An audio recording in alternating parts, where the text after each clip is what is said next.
going to say something that's going to sound wrong the moment you hear it. And this is going to be the hardest conversation about Epstein we're going to have. I'm being honest. The Epstein case was not a failure. It wasn't a failure. It was a successful containment event. And I want you to acknowledge that before we go anywhere. Because there is not a list. Because a list implies that something went undiscovered.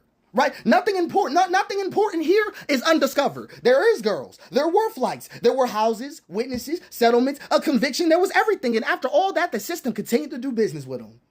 That's what happened. It's not even ignorance. It's literally an evaluation they conducted. And there's a sentence in all of this that you're not really supposed to say. That some crimes are tolerated because stopping them would destabilize the people who run things.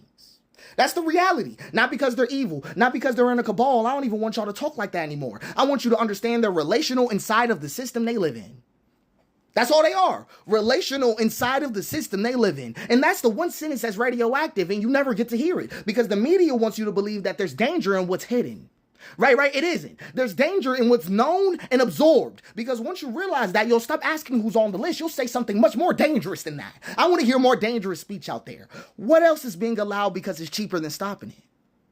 That's what I want you to talk like. Because that's the one question that gets people cut off stage all the time. So let me make this more uncomfortable for you. Because I'm being honest with you. This will be the most serious conversation about Epstein we're ever going to have. The women are still here. They are. They were never the missing evidence. They were the inconvenient version of proof. Their existence should have ended everything, but the fact that it didn't means that the system already made its choice. And that choice is not about guilt. It was about cost. So the media goes even further than this, right? Because there's a sentence that they could have said by now that I'm going to say for you, okay? I'm going to say for them. If a predator is rich enough, mobile enough, and socially insulated enough, there was no reliable mechanism in modern civilization that could stop them early. That's the truth. That's the truth. I'm going to be so serious with you. I'm going to say it again. If a predator is rich enough, mobile enough, socially insulated enough, there is no reliable mechanism within the United States, within modern civilization as a whole, that can stop them early.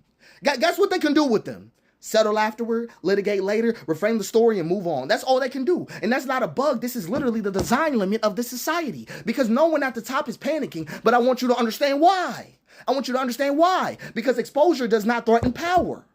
Right? It doesn't. Exposure to power is just bad weather to them. Recognition does. Recognition forces the admission that justice is conditional. And once that's admitted publicly, the story holding the system together collapses, right? But that's why the conversation is so childish too.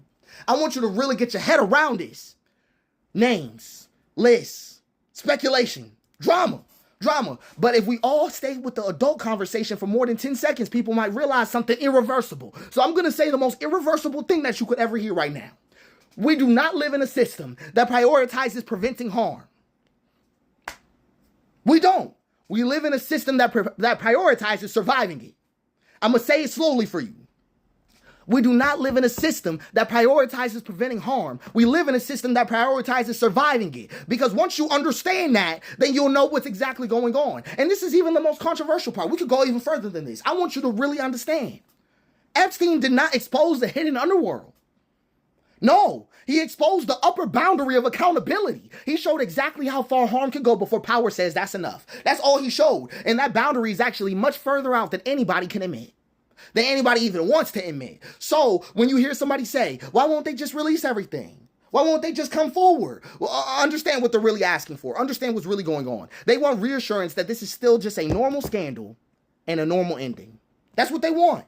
But it isn't, right? This was a systems demonstration. I want you to lock in. This was a systems demonstration and the system passed. And that's why it feels so hard to hear, but not even because I'm being extreme. I'm not saying anything crazy.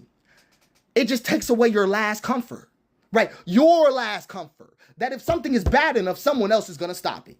But history says otherwise every single day. Every day. And that silence around this case isn't confusion either. This is the active sense. This is an active system of recognition management that they're conducting on us. That's all it is. That's all it is. So I just want you to understand the reality.